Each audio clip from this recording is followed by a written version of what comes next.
write the book, I was hired by Westways magazine to do an article, and they had an 1,800 word limit, and it was 4,600 words. And so rather than, for you guys who've heard this story before, I'm sorry, rather than pare it down and give them an 1,800 word essay, I toned it up a little. And 3 years later, I came up with the book on the history of the hotel. I wrote it because nobody had been documenting the history of the hotel. I was a big Disney fan to begin with, and an architecture fan, and a 50s fan, and they all came together with the original design and architecture of the hotel. So what I did was I just prepared a kind of a presentation here, and I'll just kind of hold it up. This is what Anaheim area looked like in 1947. If you look right here, let me get my bearings. This is the Santa Ana Freeway, or the 5, and that's Harbor Boulevard right there. Yeah, don't be afraid. He doesn't bite much. That's the Santa Ana Freeway. That's Harbor Boulevard. Disneyland would be right here, and the hotel would be over in here. This is West Street, and that's what it looked like in 1947. Actually, why don't we move over this way? Oh, I'm sorry. Am I blocking people's way? Yeah, we're going up. And this is some street shots from Anaheim of what it looked like before Disney took over around here. This is actually West Street right here, where the hotel was first located on the lower photograph. And this would be just before Disney entered the scene in the early 50s.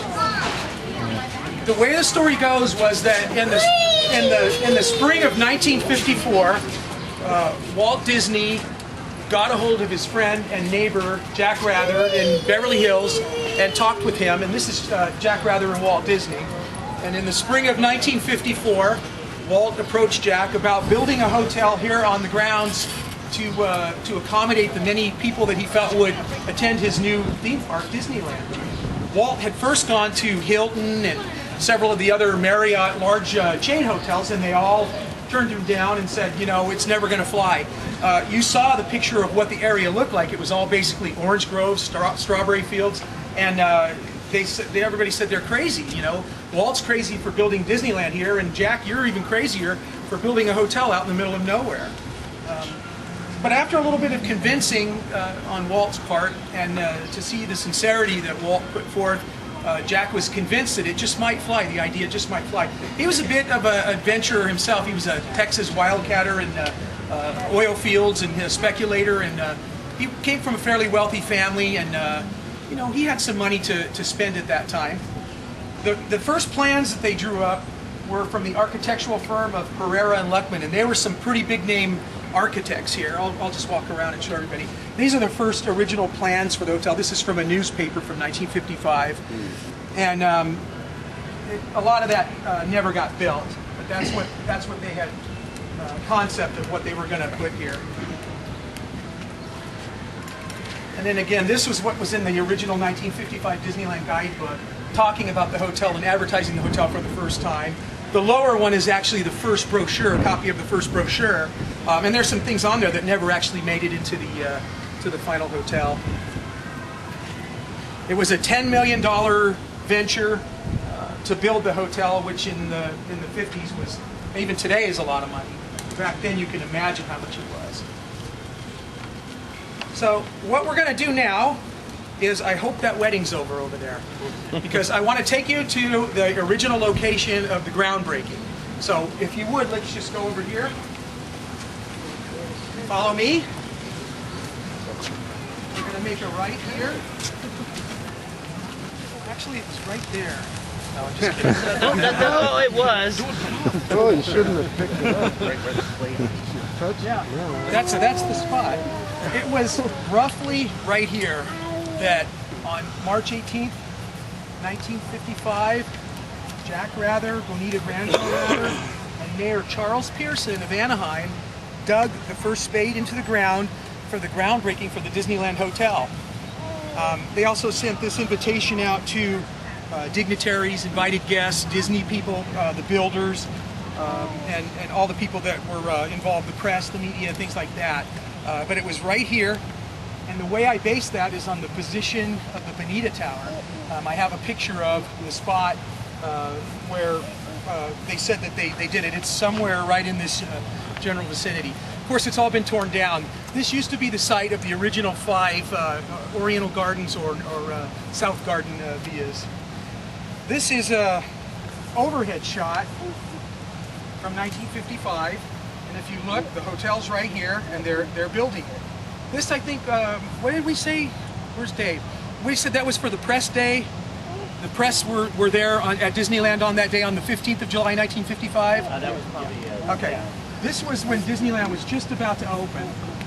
And again, the hotel's right here where my finger is.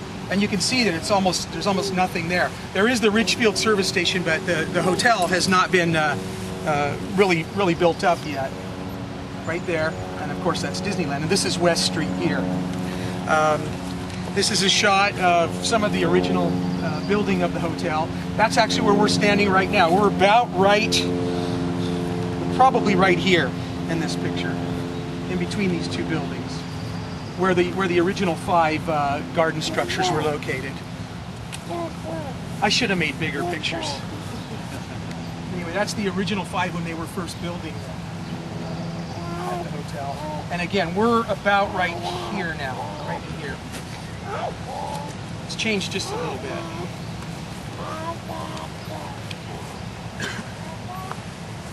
So the first, actually the first night on October 5th, 1955, the hotel opened, about close to 3 months after Disneyland opened. And the very first night that they opened, they only had 7 rooms available. The strikes that were hitting Disneyland, the plumber strike and the union strikes and all of that, also hit the workers of the hotel. So on opening night on October 5th, there were only 7 rooms available, and they had to use 1 as the lobby.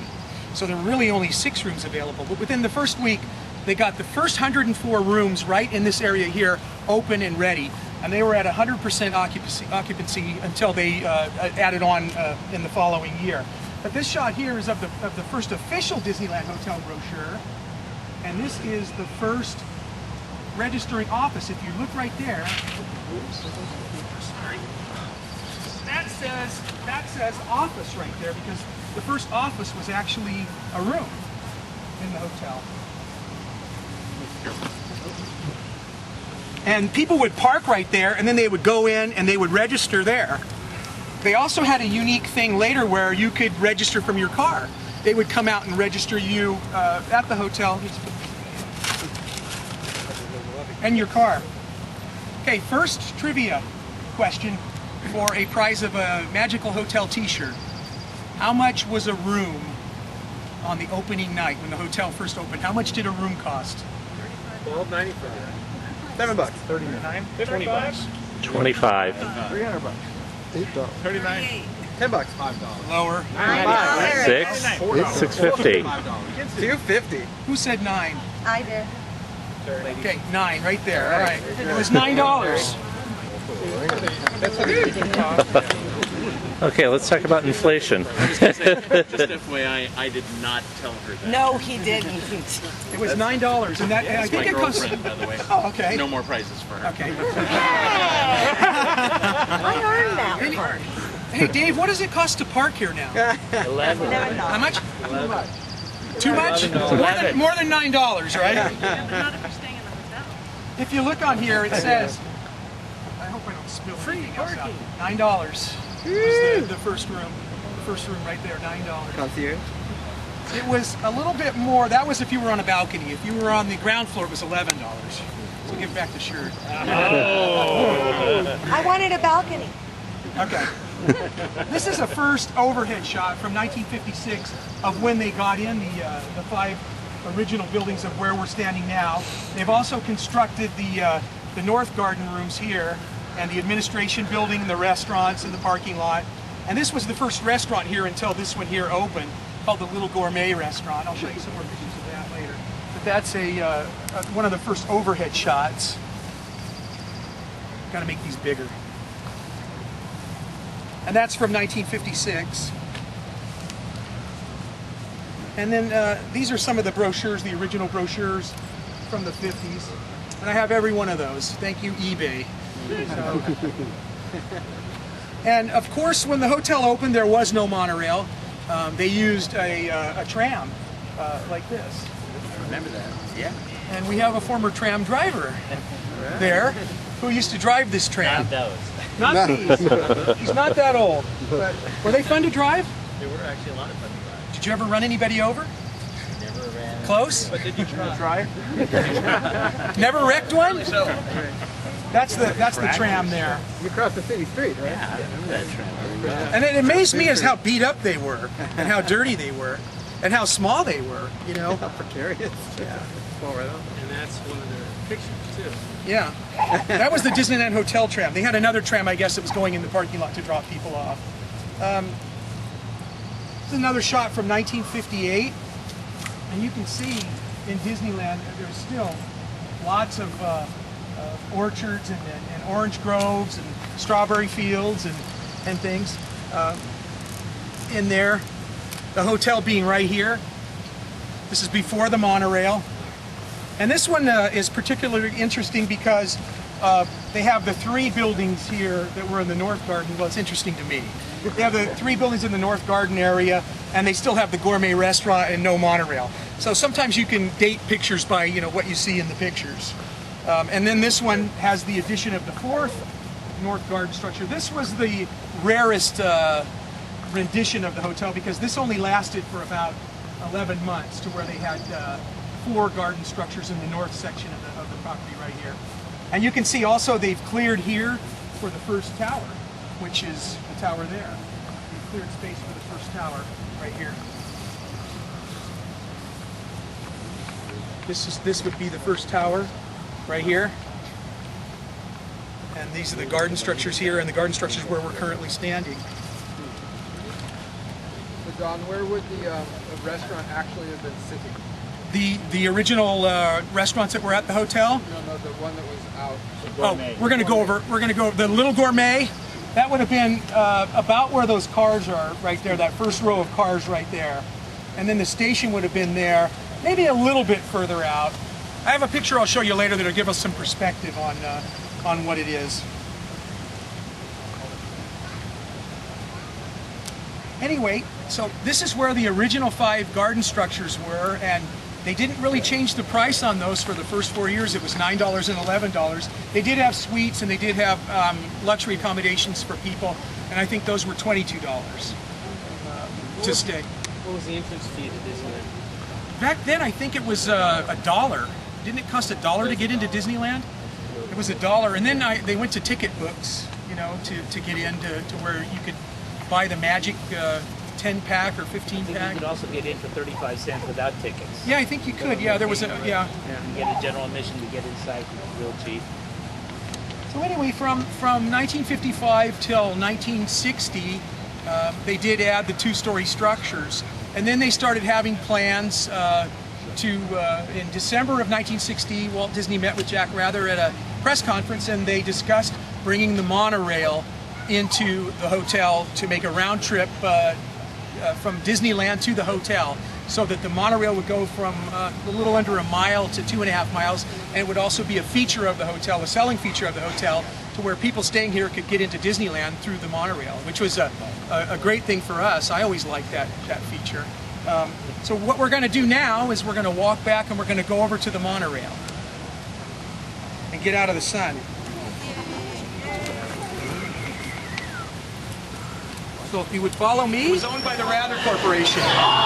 Anyway, they had an idea to move the monorail here to the hotel from inside the park. Walt first approached the city of Las Vegas and a couple of other places, and nobody was interested in building a monorail system.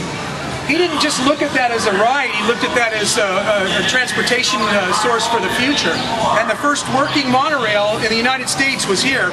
This is the construction of the monorail station here. The other thing too is, how many people can tell me where this was originally at? Right here. Right here. It has not moved. This is still here. It's designed differently, but it has not moved. This is the construction of the monorail station here at the hotel. And this is Walt on the opening day. He loved the monorail, and like I said, he looked at this as a source of future transportation needs, and was really happy that Jack Rather, and of course Jack Rather had it as another selling feature of the hotel.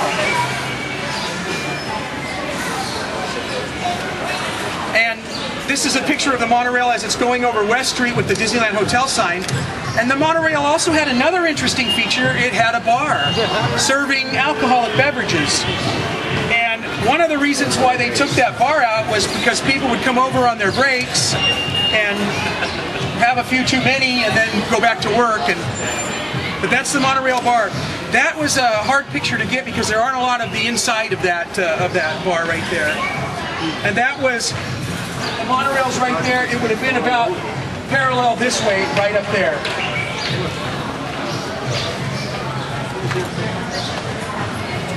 So the monorail here opened on the round trip circuit in June of 1961. Disneyland was closed in April of 1961 so they could build it. They had to close down the Autopia and several things in the parking lot so they could put the pylons up. But it's in its original location and it hasn't moved. What confuses a lot of people is because the hotel used to be out to here, they'll write to me or they'll ask me, hey, I used to get off the monorail and I was right at the hotel. Yes, that is, but now you're in downtown Disney. They even changed the name of the stop to the Downtown Disney stop instead of the Disneyland Hotel stop. Anybody have any questions about this? Okay, next we're going to go over to the tower building. Right over here. The wording, Hotel Disney. Yeah. Right. They got a lot of ribbing about that because they said it's the Disneyland Hotel, not the Hotel Disneyland. But if you look, they couldn't fit it because of the position of the glass elevator. So they had to put Hotel Disneyland on there. This, oh, thank you. But anyway, so that was constructed and opened in September of 1962. The hotel now had 450 rooms. This is an interesting picture. This was given to me by the Rather family. It's a little blurry because I blew it up a lot. This is the Rather family here in front of the building. This is Jack Rather, his wife Bonita Granville, their son Chris, who wrote the introduction to the book, and their oldest daughter Molly. Also, in 1961 and 1962, they constructed a miniature golf course here. And this is a nice shot of the miniature golf course. And they themed each hole after an attraction in Disneyland. If you look there, there's Matterhorn, there's the castle. I have some of Mickey, and there's Fantasyland and Monstro the Whale. But they had an 18-hole miniature golf course here across Cerritos. They also had helicopter service here at the hotel, which was across the street. And they had 26 flights a day coming in. It was $14 round trip from LA International Airport, and it was about a 20-minute flight. They did have a couple of those go down, and so they discontinued the service. Anybody killed on him? Or? Yes, everybody. Ooh. If you look at this overhead shot here, you can see Disneyland here, and here's the hotel. This is where the miniature golf course was, right here. Right there. And this is where the helicopters landed, right here. Originally in 1955, they landed across over by Harbor Boulevard until they got the pad built and everything in 1960-61 for here.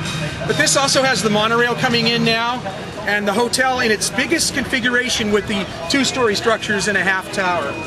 This is inside of a room in the 1960s. Pretty basic. Rooms were typically 400 to 500 square feet. You know, nothing real fancy, but very comfortable. Incidentally, when they first built the hotel, it was one of the first hotels in the United States to have a television in every room. Because in the mid-50s, having a television was really something. And some rooms even had color televisions. So that quickly became they were getting too many requests for rooms and they had to expand. So what did they do? They had a groundbreaking to expand the tower building.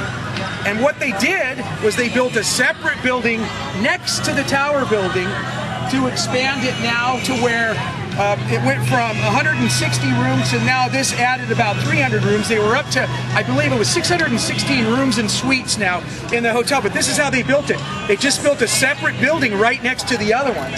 And we're going to go in it in a minute and I'll show you how you can tell the difference in the two buildings. Eventually, it came out to be the Sierra Tower. Initially, it was just called the Tower Building. And this is right around 1966 when it became a full tower. And this was also when Disney started pushing these rooms as opposed to the two-story garden rooms. This is a picture of the full tower here, and this is the marina that they're building. But that gives you an idea. That's where we are today. We're, you know, somewhere around in here. It tells you where downtown Disney is now. The pool being about right over there. And I have a better one of this too that I'll show you. So now what I'd like to do is we're going to take a walk. Thanks for the water. We're going to take a walk in there, and I'm going to show you what was pointed out to me. I guess we can just go around this way.